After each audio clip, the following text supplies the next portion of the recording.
हमारी ये दुनिया एक भ्रम है, माया से बना जाल है और शिव जी की तीसरी आंख इस माया और छल को भयंकर ज्वाला से भस्म कर देती है। कहते हैं कि भगवान शिव अपनी तीसरी आंख खोलने से पहले कई बार चेतावनी देते हैं और बिल्कुल अंतिम क्षण में जब क्षमा की कोई जगह नहीं बचती तब वो अपनी तीसरी आंख को खोलकर भयंकर विनाश कर देते हैं। पौराणिक कथाओं के अनुसार जब भी शिव जी ने अपनी तीसरी आंख खोली सब कुछ भस्म हो गया।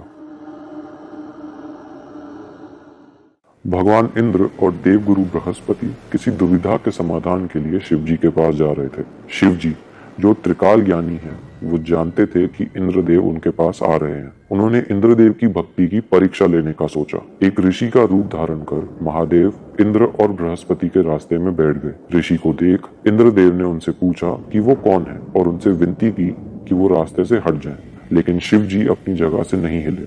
वो इंद्रदेव को नजरअंदाज कर रहे थे। इंद्रदेव ने बार बार अनुरोध किया कि वो रास्ते से हट जाएं, लेकिन शिव जी ने उन्हें नकार दिया और वो वहीं अड़े रहे। इससे नाराज होकर इंद्रदेव ने उन साधु पर वार करने के लिए अपना वज्र निकाला। ये देख शिव जी क्रोधित हो गए और उन्होंने इंद्रदेव को शक्तिहीन कर दिया। इंद्रदेव की इस बात ने शिव जी को इतना गुस्सा दिलाया कि उनकी दोनों आंखें गुस्से से लाल हो गई। शिव जी अपनी तीसरी आंख खोलने लगे, जिससे इंद्रदेव भस्म हो सकते थे। बृहस्पति समझ गए कि ये मुनि भगवान शिव ही हैं और उन्होंने शिव जी से माफी मांगी। बृहस्पति ने शिव जी की तीसरी आंख से निकलने वाली ऊर्जा को किसी और दिशा में ले जाने की प्रार्थना की। शिव जी ने यह ऊर्जा एक समुद्र की तरफ केंद्रित कर दी। उनकी तीसरी आंख से निकली इस शक्ति ने पूरे समुद्र में ऊंची लहरें पैदा कर दी। उछलते हुए समुद्र और तूफानी लहरों के बीच शिव जी की ऊर्जा से जन्म हुआ उनके पुत्र जलंधर का, जो आगे चलकर असुरों का राजा बना।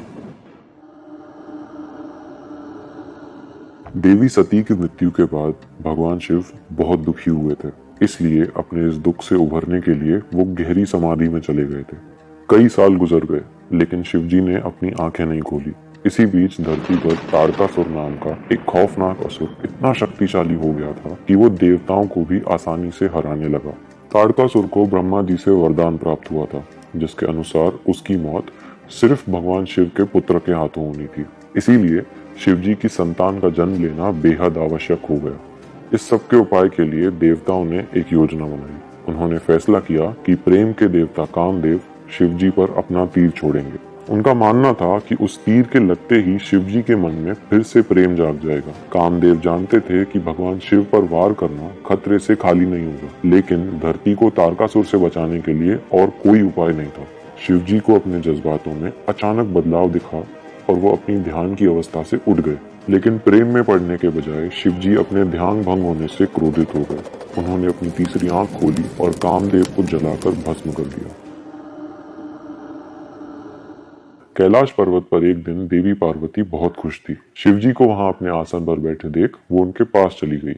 वो भगवान शिव के पीछे खड़ी हो गई और उन्होंने अपने हाथों से उनकी आंखें बंद कर दी। लेकिन शिव जी की आंखें बंद होने से पूरा ब्रह्मांड अंधकार से भर गया। शिव जी हैरान हो गए और इसके परिणाम में उन्होंने अपनी तीसरी आंख खोल दी। शिव जी की तीसरी आंख के अंदर की तेज आग बाहर निकलने लगी। इस आग से पैदा हुई गर्मी के कारण देवी पार्वती के हाथों से पसीना टपकने लगा। देवी पार्वती के पसीने की कुछ बूंदें जमीन पर गिरी और उस जगह जन्म हुआ एक खौफनाक राक्षस अंधकासुर का।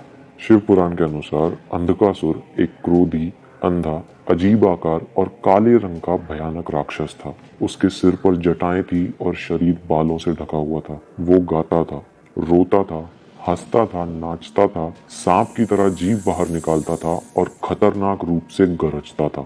इस राक्षस को देखकर देवी पार्वती घबरा गई और उन्होंने शिव जी की आंखों से अपने हाथ हटा लिए। हाथ हटाते ही पूरे ब्रह्मांड में उजाला वापस आ गया, ज्ञान वापस आ गया, अंधकासुर का भी विनाश हो गया। जब जब शिव जी अपनी तीसरी आंख खोलते हैं सब भस्म हो जाता है, विनाश होने लगता है। लेकिन क्या होगा अगर आज त्रिदेव अपनी तीसरी आंख खोलते हैं?